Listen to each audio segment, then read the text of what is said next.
ফিলিস্তিনের গাজায় ইসরায়েলের সামরিক অভিযান অষ্টম মাসে গড়িয়েছে। আধুনিক বিশ্বের ইতিহাসে সবচেয়ে ধ্বংসাত্মক সংঘাতগুলোর একটি চলছে গাজায়। এরই মধ্যে উপত্যকাটিতে ৩৫,০০০-এর বেশি ফিলিস্তিনির মৃত্যু হয়েছে, তাদের বেশিরভাগই নারী ও শিশু।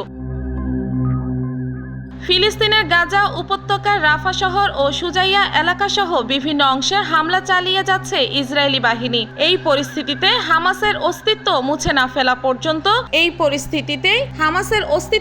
না ফেলা পর্যন্ত গাজায় হামলা চালিয়ে যাওয়ার হুঁশিয়ারি দিয়ে ইসরায়েলি প্রধানমন্ত্রী বেনিয়ামিন নেতানিয়াহু।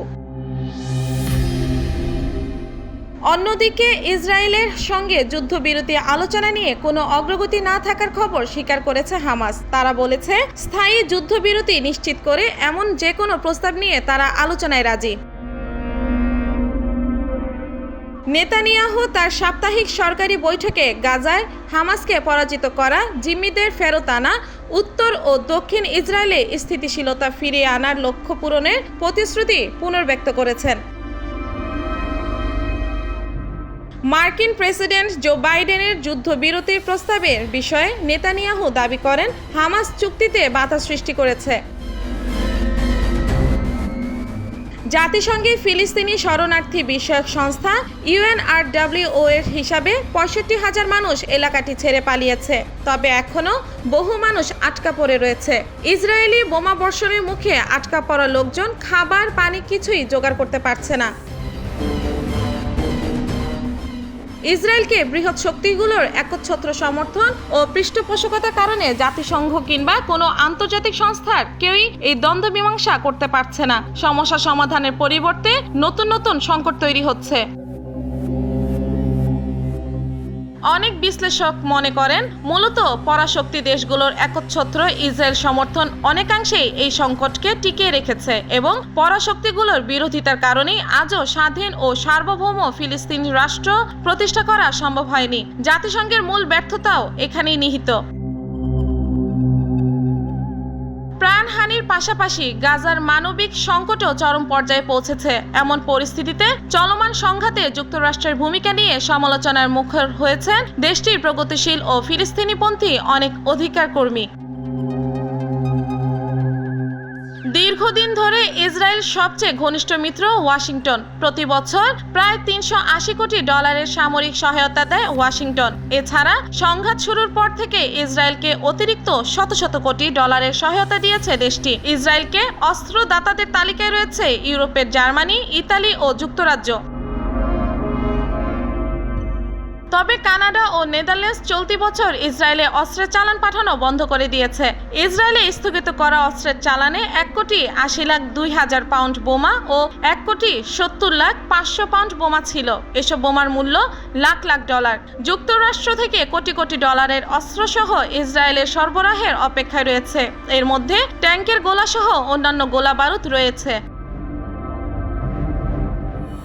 মার্কিন অস্ত্র সরবরাহের সময় এর ব্যবহার নিয়ে যেসব শর্ত জুড়ে দেওয়া হয়েছিল, গাজায় তা চরমভাবে লঙ্ঘন করেছে ইসরায়েলি বাহিনী। ২০১৯ সাল থেকে ইসরায়েলে যে পরিমাণ সামরিক সহায়তা পেয়েছে তার ৬৯% সরবরাহ করেছে Washington. Stockholm international piece research ইনস্টিটিউটে এ তথ্য জানিয়েছে। ইনস্টিটিউট বলছে, ২০১৬ সালে যুক্তরাষ্ট্র ও ইসরায়েল তৃতীয়বারের মতো ১০ বছর মেয়াদের একটি সমঝোতা স্মারক সই করে। এতে ২০১৮ থেকে পরের ১০ বছরে ইসরায়েলকে $৩৮ বিলিয়ন সামরিক সহায়তা, $৩৩ বিলিয়ন সামরিক সরঞ্জাম ও $৫ বিলিয়ন ক্ষেপণাস্ত্র প্রতিরক্ষা ব্যবস্থা দেওয়ার অঙ্গীকার করে যুক্তরাষ্ট্র। যুক্তরাষ্ট্রে নির্মিত F-35 যুদ্ধবিমান ব্যবহার করে থাকে ইসরায়েল। প্রথম আন্তর্জাতিক মিত্র হিসেবে একমাত্র ইসরায়েল এই যুদ্ধবিমান ব্যবহারের সুযোগ পায়। বিশ্বের অন্যতম সর্বাধুনিক যুদ্ধবিমান এটি। এছাড়া সহায়তার অর্থে যুক্তরাষ্ট্রের কাছ থেকে ৭৫টি F-35 যুদ্ধবিমান কিনেছে ইসরায়েল। ইতিমধ্যে ৩৬টি সরবরাহ করা হয়েছে। ইসরায়েলের ক্ষেপণাস্ত্র প্রতিরক্ষা ব্যবস্থা আয়রন ডোমের আধুনিকায়নেও সহায়তা করছে ওয়াশিংটন। ২০০৬ সালে লেবাননের সশস্ত্র গোষ্ঠী হিজবুল্লাহর সঙ্গে যুদ্ধের পর এটার আধুনিকায়ন শুরু করে ইসরায়েল। ক্যালিফোর্নিয়ার business and economic development office জানিয়েছে, ২০২১ অর্থবছরে সেখানকার প্রতিরক্ষা শিল্প খাতে আয় হয়েছে $১৫,৮০০ কোটি। জার্মানি $351 মিলিয়ন প্রতিরক্ষা সরঞ্জাম রপ্তানি করেছে, যা আগের গত বছরের তুলনায় প্রায় 10 গুণ। গত 10 এপ্রিল জার্মানির অর্থ মন্ত্রণালয় পার্লামেন্টে জানিয়েছে, চলতি বছরের শুরু থেকে ইসরায়েলে সাকল্যে 32,449 ইউরোর অস্ত্র সরবরাহের অনুমোদন দেওয়া হয়েছে। SIPRI বলছে, ইসরায়েল যে পরিমাণ সামরিক সহায়তা পেয়েছে তার 30% সরবরাহ করেছে জার্মানি। গেল 9 মে ইতালি পররাষ্ট্র মন্ত্রণালয়ের একটি সূত্র রয়টার্সকে জানায়, এখন সব অস্ত্রশস্ত্র পাঠানো বন্ধ আছে।